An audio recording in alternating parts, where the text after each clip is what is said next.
that will serve him well as he undertakes his new responsibilities at our agency.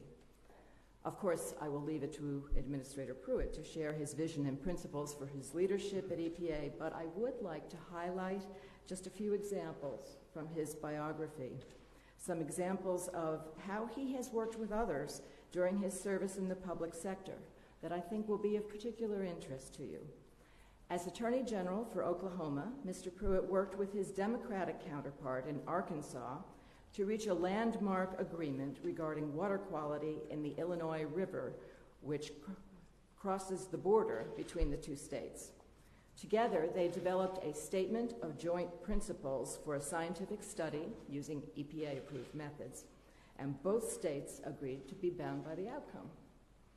In another example from his time as Oklahoma Attorney General, Mr. Pruitt led an historic water rights settlement between the state of Oklahoma, Oklahoma City, and the Choctaw and Chickasaw tribal nations, which will preserve the ecosystems of scenic lakes and rivers on native lands. Now, as we all know, water rights cases can be lengthy, costly, and divisive. But the process developed under Administrator Pruitt's leadership has been praised widely for harnessing the principles of cooperation, hard work, and perseverance to enable parties with conflicting interests to forge common solutions. We commend you, Administrator Pruitt, for your demonstrated commitment to working with a variety of stakeholders in these very challenging situations. And we look forward to your bringing this experience and commitment to the many challenging issues that face this agency as we strive to protect the public health and environment of the people of the United States. I am confident that you will find that the dedicated public servants of EPA share your commitment to working hard and in close cooperation with our dedicated state partners to carry out our shared mission. We all understand that that is the only way we can fulfill the many responsibilities that Congress has given us. Following the law and using the best science to protect the health of our families and communities now and in the years to come. Administrator Pruitt, we are eager to hear your vision for leading EPA to achieve that mission and then to get down to work and talk with you about the many varied aspects of our important and complex work. But first, I just have a few small gifts to welcome you to the EPA.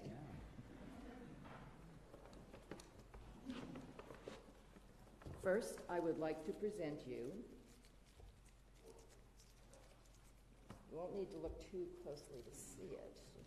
Unfortunately, my eyes are not the best, so.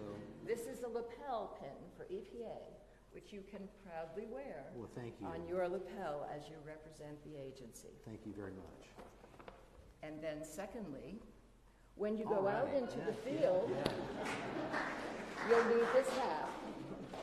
And the hat will not only mark you as the representative and administrator of EPA, but it's really good at protecting you from the sun as well. Thank you, Cynthia. I suspect you know that from your baseball years. Thank you very much. So thank you very much for joining us. We are so pleased to have you. Thanks, Catherine. Thank you so much.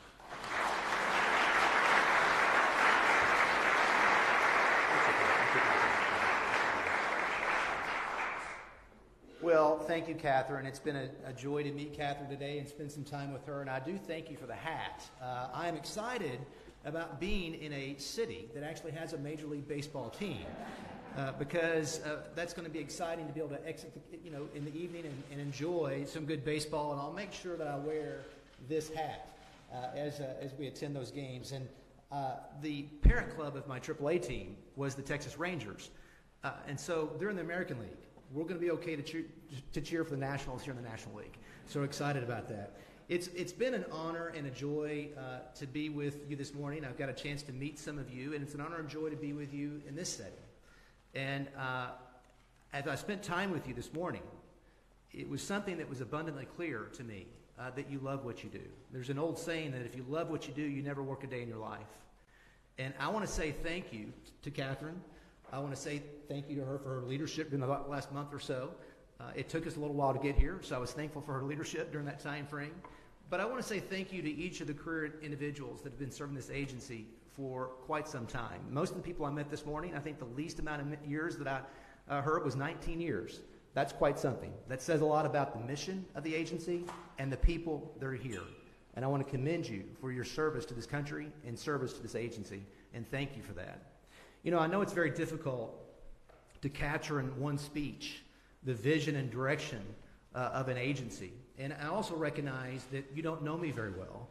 In fact, you don't know me hardly at all, other than maybe what you've read in the newspaper and seen on the news. And I might suggest to you that, just like Paul Harvey used to say, I look forward to sharing the rest of the story with you as we spend time together. But this is a beginning. It's a beginning for us to spend time and discuss certain principles by which I think this agency should conduct itself. And I look forward to leading this agency with these following principles in mind. There was a book several years ago that I read called Founding Brothers. I don't know if you've had the pleasure of reading that book. It's actually a book by Joseph Ellis, an historian from the University of Vermont. And it's a book about a series of historical encounters with the founding generation. And there's one particular chapter called The Dinner, an historical vignette that took place between Thomas Jefferson and James Madison and Alexander Hamilton. And the dinner took place as a result of something that was going on in Congress in 1790. It was a very difficult and challenging issue called the Assumption Bill. As you know, as the colonies came out of the Revolutionary War, the eventual states, there was tremendous debt that the states had incurred, and they could not pay the debt. And Alexander Hamilton had a wonderful idea, he thought. He thought this newfound federal government should assume that debt, consolidate all the debt, and seek to pay it off in behalf of the states. Well, that caused certain individuals like Thomas Jefferson and James Madison to be concerned about the role of this federal government and the newfound responsibilities that it might have.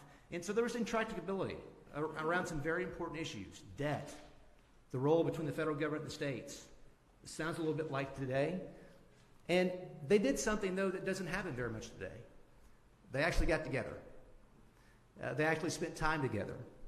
You know, in this environment that we live in this country today, it is a very, forgive the reference, but it's a very toxic environment. We have jerseys that we put on, both politically and otherwise.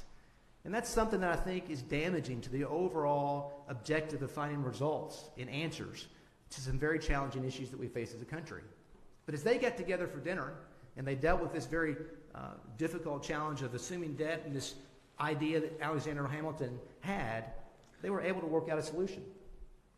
And if you don't know, James Madison and Thomas Jefferson said, we'll let the bill go forward in Congress, but in exchange, we want something. We want the capital of the United States government to be moved from New York City to the shores of the Potomac, near the homeland of Virginia. And we have the U.S. Capitol in Washington, D.C. today, largely because of the dinner that took place between those three gentlemen. Now, I share that with you for these reasons, as far as principles that are important as we do our work together and as we journey together. One, they led. They actually found solutions. They worked to be problem solvers. They didn't shirk their responsibility. They took that very difficult challenge that they faced in 1790 and said, we will do our job and find an answer to this challenge. And as we do our work here, we deal with very important, monumental issues with respect to our future environment and our natural resources. And we must have the same kind of attitude of finding answers, being problem solvers, and making decisions and leading to make those decisions. Secondly, and I think this is in short supply in this country today, they acted with civility. And civility is something that I believe in very much. You know, we ought to be able to get together and wrestle through some very difficult issues and do so in a civil manner.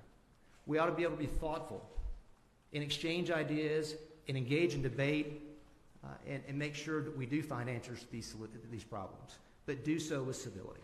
And I think that was exemplified in the story that I shared with you from Founding Brothers. But thirdly, and this is something that I mentioned to Catherine this morning, and as I met with some of you that have been here for some time, I mentioned to you as well, I seek to be a good listener. Those of you that have been here for quite some time, whether it's in the air area or water or whatever area that you may be in, I look forward to spending time with you. Not just to, get to address certain issues, but really spend time and dig down deep with respect to how we're going to do business in the future and get to know you personally and how I can be a resource to you as you do your work. And I think that the story of listening, you can't lead unless you listen. I seek to listen, learn, and lead with you to address these issues that we face as a nation. Now, there's a second book that I've read, and I've read more than two, but these two books are two of my favorites. The second book that I would highlight for you that kind of bookends our discussion this morning is a book that came out a couple of years ago called Inventing Freedom. It's a wonderful book about the uniqueness of the American experiment, about the uniqueness of how we do business as a country. And so these general principles of civility, finding answers, making sure that we listen to one another as we solve problems, I think those are general principles that we should keep in mind. But I'd like to share two or three others with you that I think are equally important, that kind of flow from this book, Inventing Freedom, about the importance and the uniqueness of the American experiment. One is that process matters. You know, this is not going to sound earth-shattering to you, but I think it's very important to say. Regulations ought to make things regular. Regulators exist to give certainty to those that they regulate. Those that we regulate ought to know what's expected of them so that they can plan and allocate resources to comply. That's really the job of a regulator. And the process that we engage in adopting regulations is very, very important because it sends a message. It sends a message that we take seriously our role of taking comment and offering response and then making informed decisions on how it's going to impact those in the marketplace to achieve the ends that we have in statute. So process matters, and we should respect that and focus upon that and try to avoid, not try to avoid, but do avoid abuses that occur sometimes.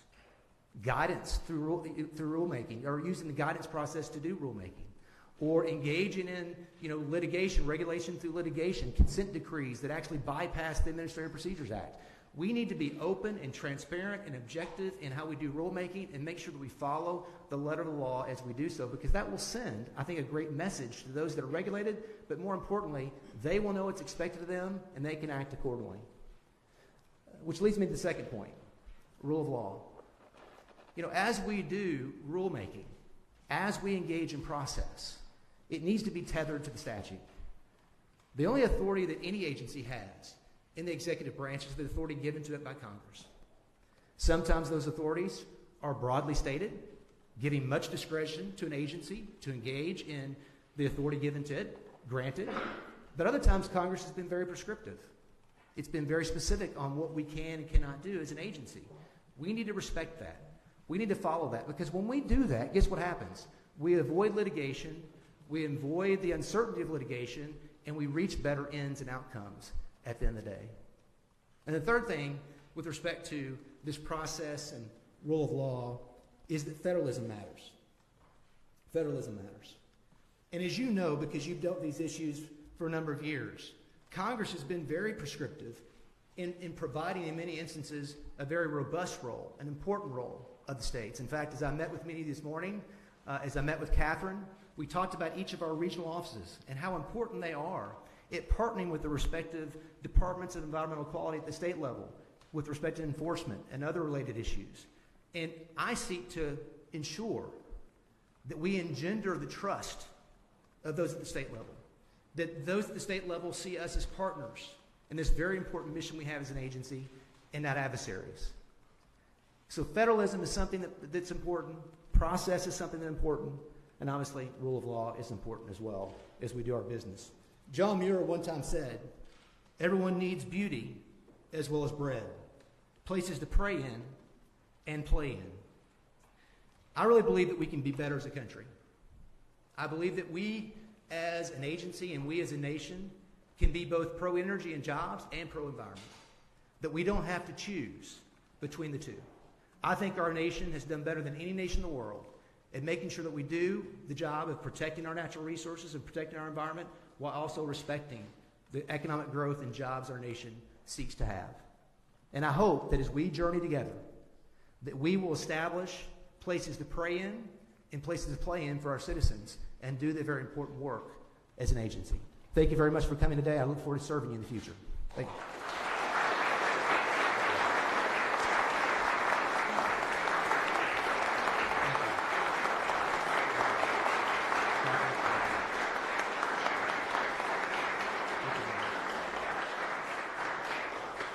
That concludes our event this morning. Thank you very much for attending. Thank you. Thank you so much. And then a scarf. Okay. Would you mind putting this on me?